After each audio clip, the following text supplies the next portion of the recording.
Okay, so here's my problem. I'm running out of materials. I'm optimizing gear for new builds. I got the Ouroboros, so I wanted to expertise that thing to max. I wanted to get my build stronger, my skills stronger, and well, it is such a grind that I'm running out of materials yet again. So, I thought to myself, well, there's only a few options to get my materials up. I can either open world farm, I can wait for a global event and buy all of those material caches, or I could do the best and fastest farm in the game. And that, of course, is making a new character. So, in this video, what I'm going to show you is all of the benefits. I'm going to show you how to do this the correct way. And best of all, I'm going to show you how I did it solo. That's right, no speed running, no having a group, any of that. I made a new character and did everything solo just so that I could show you exactly how and why you should do this farm. So, yet again, here we go. This is going to be your make a new character right now video. I hope you enjoy. What's going on YouTube? Kamikazevondoom here with another Division 2 video, so sit back, relax, grab that popcorn, don't forget to hit that like, subscribe if you haven't already, and let me know what you think in the comment section below. But in today's video, I'm going to show you the best farm in the Division 2, hands down. So I hope you enjoy. Now, what is my problem? Well, I have been expertise upgrading some things. I mean, you can see the Ouroboros is maxed out, and now I want to max out the St. Elmo's engine. However, whenever I go to my resources, I am so low on materials. It's not even funny. I mean, look at this. I have 10 ceramics. Ugh. And then when I go down to exotics, yeah, I have one exotic. So I am in desperate need of materials all around because some of these builds that I have, like this one right here, no expertise upgrades. Right here, no expertise upgrades. Same with this build. I mean, same with this build. There's a lot of builds that I need to, at least get up to expertise 11, because at expertise 11, then you have to start paying with exotic components. And well, I'm not really wanting to do that because all my exotic components are going to either my weapons or my skills, but I at least want to get all of my items at, to expertise 11. I mean, to me, that's like a good medium for all of your items. That way, they're not the very best, but they're not, baseline. You know what I'm saying? Anyways, so why make a new character? There are a few benefits. The first one being you could have a mule character. Now, what do I mean by that? A mule character. Well, for example, here's my second character right here. Now, if you see at time played, I mean, I have barely 10% of the time played on the second character that I do on my first character. However, whenever I enter into this character and look at the inventory, you can see exactly why I am using this character the way I am. So whenever this opens up, here we go. Now, going into my inventory, check this out. This is where I keep all of my exotics and all of my gear sets. So my second character is my exotic and gear set mule, where I just keep all my exotics and all my gear sets on this character. That way I don't have to keep it in my stash. And this is one of my best, tips and tricks for you, because that way you can keep your stash lower. You can farm for certain builds and not have to sacrifice good items just because of your stash space. You can see on this character, my inventory is 120 out of 150.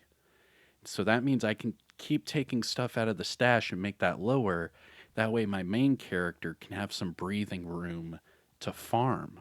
But this is the main advantage of having two characters, is you get to have 150 inventory to use as a mule, where you can carry this one around, and then that way you don't have to worry about it for your second character.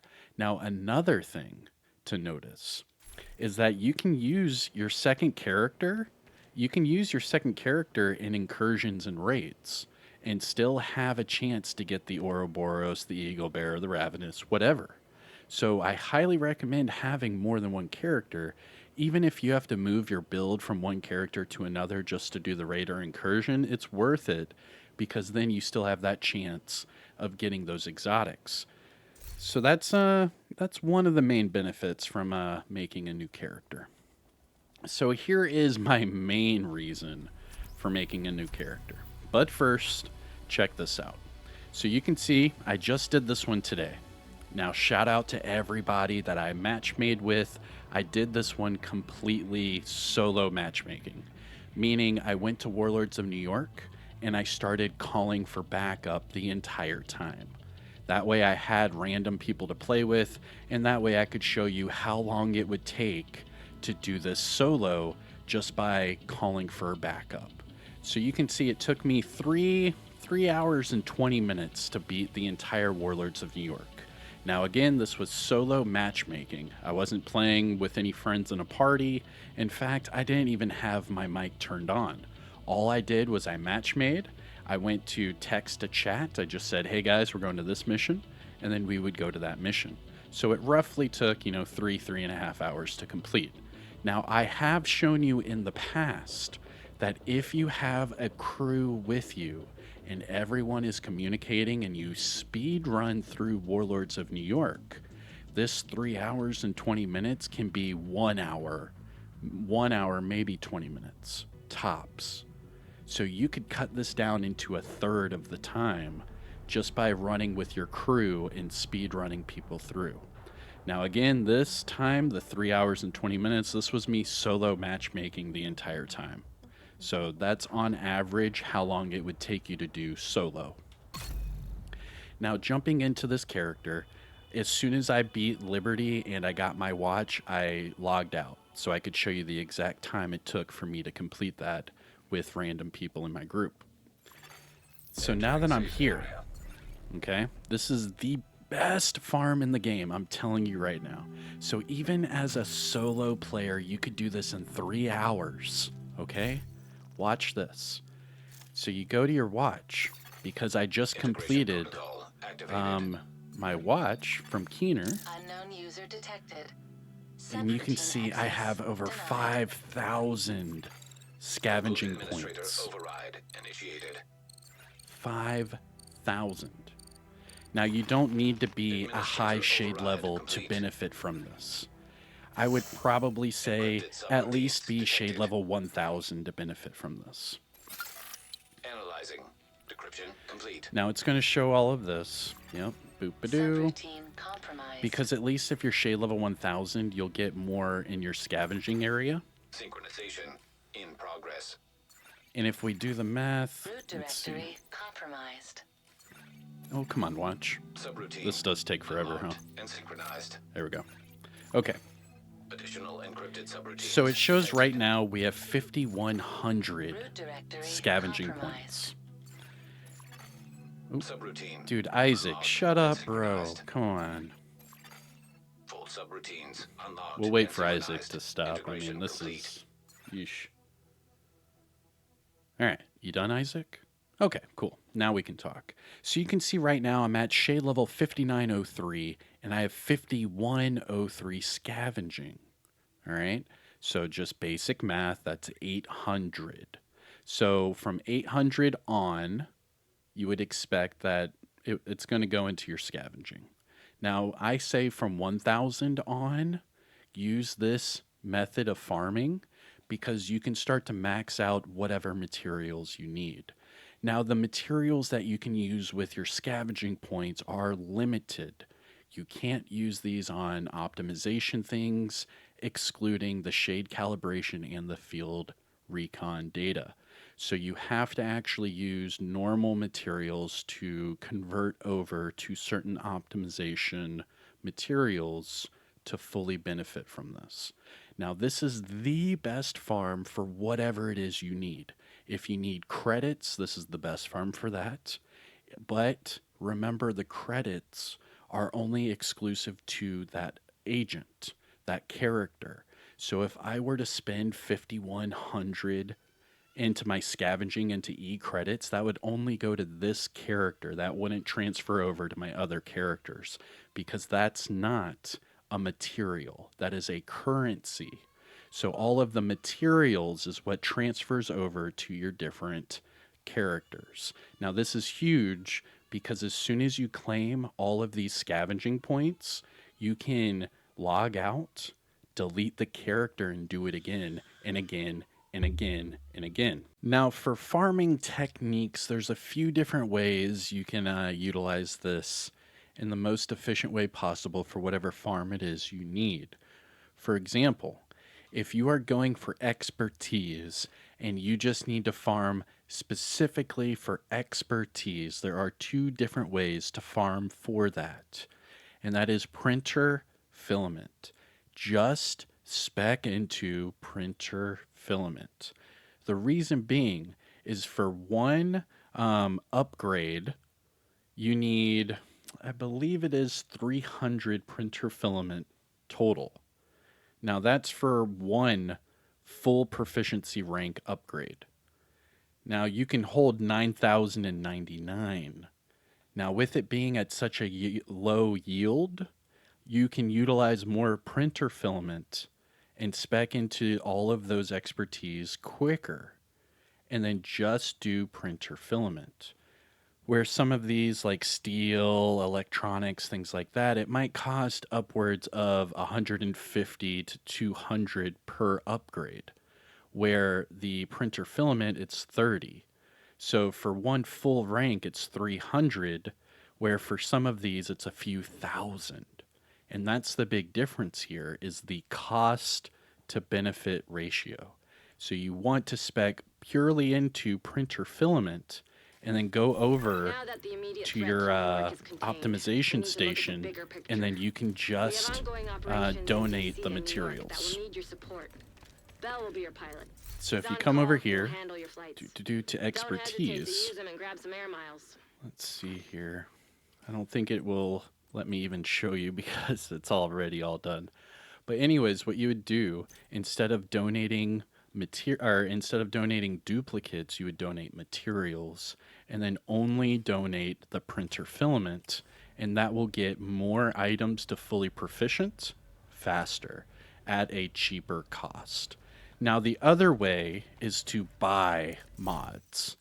Now right here at each vendor you can buy mods. There are a few thousand each, right? 4,500 to be exact. Now if you spec into one, if you go back to your scavenging, if you spec into E credits, it gives you 10,000 credits per scavenging point. All right. So that's 10,000.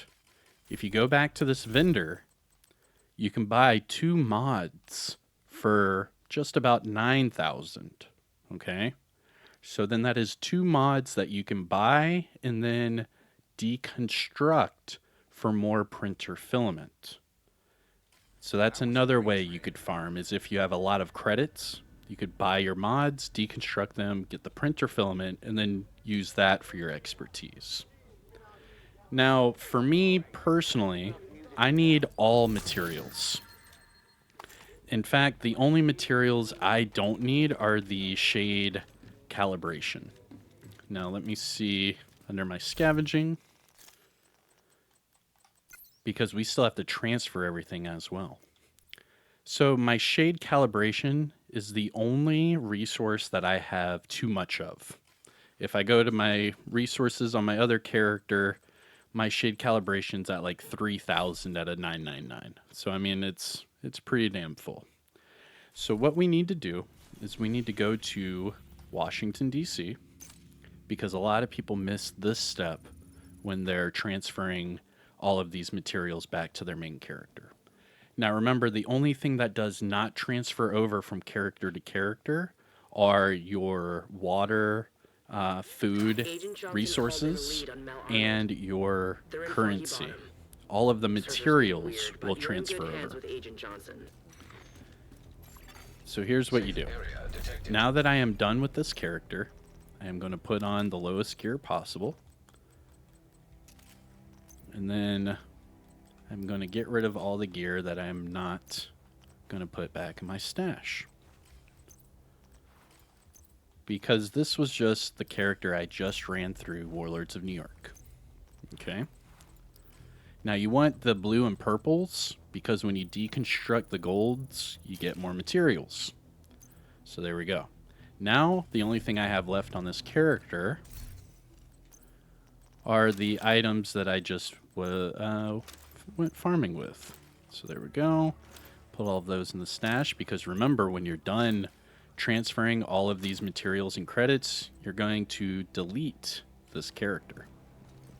So you want to make sure that everything is done, excluding the watch. All right, we got all of our caches. Let's just go to the vendor and get rid of all this gear. There we go. Boom. And then we'll deconstruct for materials because we do not need currency on this character. Boom. So all materials. Now all you're going to do is you're going to spec 1 into E credits. Okay? The reason being is you have to come over here when you're done. When you are done, you come over here to Anaya and you buy the shared materials. That will transfer all of your materials to your main character and vice versa. But if you hit that right now, you're only going to have the materials from your main character because we have not spec'd into this character to transfer it over. So we are not buying that yet. We still have to spec into our scavenging. Now, let's get back into our scavenging. Now we have 5,102 scavenging points. Now again, we don't need E credits because we just bought enough to share all of our materials and everything. And we know we do not need shade calibration, but I do desperately need everything else, not only for optimizing my gear, but also doing expertise upgrades and just fully, recalibrating everything. So for me personally, I need all the other materials. So what the developers did is they added this new thing where we can spec 50 at a time. See what I'm doing here? I'm using 50 of my scavenging points at a time. And this does make it a lot quicker to max out these materials. And just like that, boom, I'm at 998 for field recon. So now I can transfer that over to my main character and I'll have enough to optimize whatever gear it is I want. Now, printer filament, I said, was a must. You have to max out your printer filament. That is numero uno, because the printer filament is the best way to fully expertise upgrade your items. Well, not expertise upgrade, but make them proficient. You want to increase your expertise level. That way you can upgrade your items later. So what you do is you spec everything you can into printer filament. And then after you share your materials, you can go back to your main character, use those printer filament materials to donate into whatever new gear weapon that you do not have fully proficient. And it is the easiest way to become proficient in these items that you do not want to use. So there we go. Right off the bat, boom and boom. Now, let's max out everything else, and I will show you the bare minimum shade level you need to max out all of these materials. Because we started off at 5,100, so it'll be very easy to do the math and tell you exactly what shade level you need to be to max out all of these materials. Now remember, as soon as you use these scavenging points, you can share the materials through Anaya, and then you can log out and just delete this character and do it again. It's really that quick. So you could do this over and over and over. I remember people that used to do this 2 to 3 times every day to max out their expertise, and they did. They maxed out their expertise just within like a week or so. It was pretty damn quick. Now, the same can be said with optimizing materials and everything else. I mean, this is the perfect way to farm. That way, on your main character, every time you gain a shade level, you can just use it for credits. And then you can just have really high credits on your main character and then transfer all of these materials from your other characters over. That way, you never have to worry about materials ever again. And you can see right there, boom, we're done. So everything is maxed out except for the E credits and the shade calibration. Now to do this on your own character, let me use my own trusty calculator.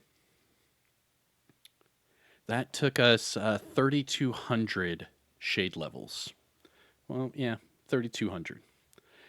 So, that would be what, 3,200 plus 8, so 4,000. So shade level 4,000 and above, you could max out all of these materials in one go. But if you're between, I would say 1,000 and 4,000, you'll probably have to hyper focus on one material at a time. That way, you don't waste your scavenging points. But as long as you are shade level 4,000 and above, you can max out everything in one go. And then again, between shade level 1,000 and 4, you might have to just hyper focus on, like, say, printer filament for like one go, and then do it again, and then use it for something else. Now, I just maxed out all of those. Let's share it with my other character. Now, you remember I only had 10 ceramics on that main character. Now go back to Anaya, and then you would do share materials. Boom. And I go ahead and I just share everything. Why not? Later. Now log out. And I'm basically done with that character. Right? Now there is one more thing I want to show you before we get out of here. Right after I show you what it did for my main character. Now if you haven't already, please hit that thumbs up. Support the channel by subscribing. I really hope this helps you out. And check this out. So this is my original character, okay? My main guy. Go back to my materials. And now, look, now I'm at 1,200 recon out of 999. Because when you share them, it doesn't matter what the cap is. It will just share them. So a lot of these I have more. Like, look at this. I have 1,800 pistol alloy instead of 999. It's because I never use them, but still. Now, down here, this is what matters. So look at this. So 13,000 printer filament. I'm at 12,000 titanium. I mean, all of these are pretty damn high, but you can see even my printer filament is just at max because my ceramics are just at max because remember I only had 10 going into this. So that's pretty funny, but all of these are all really high up now, so I can optimize and do whatever it is I need to do. Now, one more thing I wanted to show you about making a new character. Now, this one is pretty cool as well. Do not forget your free exotic. All right, you do get an exotic every time you do this, and then if you delete your character after and do it again, you can get another exotic and another and another. Safe area. The reason is your projects. So go to your projects. Uh-oh. Oh, it wants me to do the manhunt. Nah, homie. I'm not doing the manhunt right now. Get out of that. All right, so projects. So right here, your weekly shade requisition project. Now, because you just ran through and you shared everything, you have so many materials you can use. And there you go. That's your free, not only exotic, but free XP. Boom. And now let's see what we got. Hopefully we get something good. Big money, big money, big money. Ninja bike. Nice. Not too shabby. And then I can use that for my expertise, or for my exotic component. Boom. And then there you go. Now we're all done. And if I used any of my materials, so right there. Oh, I can't spec into that one. And then boom. Now I'm done. And I have 1,800 more scavenging points I can use. So now I can just keep this character here. Not ever use him because it's just one of my farming characters. And then I can go back to my main character, and now I have an extra exotic component. All of my materials are maxed out, and I can use whatever new scavenging points I get on my main character for credits. Entering And that's why whenever you see my videos or anything and I go to my menu, you can see I'm, over 1.3 million credits. And it's because I don't ever have to use my materials for the scavenging points. I just put them into my E credits. And that's why 1.34 million, not too shabby. But everything else, you can see it's all maxed out. And then all of these materials, if you already had them maxed out, you'll get, a little bit over your cap. Like for right here, protective fabric, I'm at 11,000 out of 9,999. I mean, it's pretty damn cool. And then you can do this over and over and over and over until your eyes bleed. You can keep sharing it over and over and over. I mean, you could sit here with 100,000 electronics if you wanted to. I mean, right here, I'm only at 13,000, but if I did this, just a few more times, I could be pretty close to 100,000 in a matter of hours. I mean, it's really that fast. Now, again, you can do this with your own team. Have 3 of your teammates speedrun with you. It is only 10 missions total. Now, if you are speedrunning, you might have to do 11 missions. But if you're just running this solo in a group, whatever it is, it's only 10 missions. And it took me a little bit over 3 hours to do that with random players helping me. But without further ado, that's it, everyone. I'm Kamikazevondoom. I hope this helps you out. This is the best farm in the game because it's the fastest farm in the game with the most benefit. Now, yes, it does take you a couple hours to do Warlords of New York, but the outcome is everything is maxed out. safe area. You never have to worry about materials ever again. And then when you're done, you can just delete them and do it again. It's really the fastest farm in the game with the best outcome. So I highly recommend you do that. It's how a lot of people max out their expertise, and it's how a lot of people max out their gear. But without further ado, I'm going to go ahead and end it there. I'm Kamikazevondoom. Have a great day, everyone. Let me know what you think in the comment section below. And yeah, don't forget to hit that thumbs up. We do daily Division content, so subscribe to the channel. And yeah, enjoy your weekend. Take care, everyone. Peace.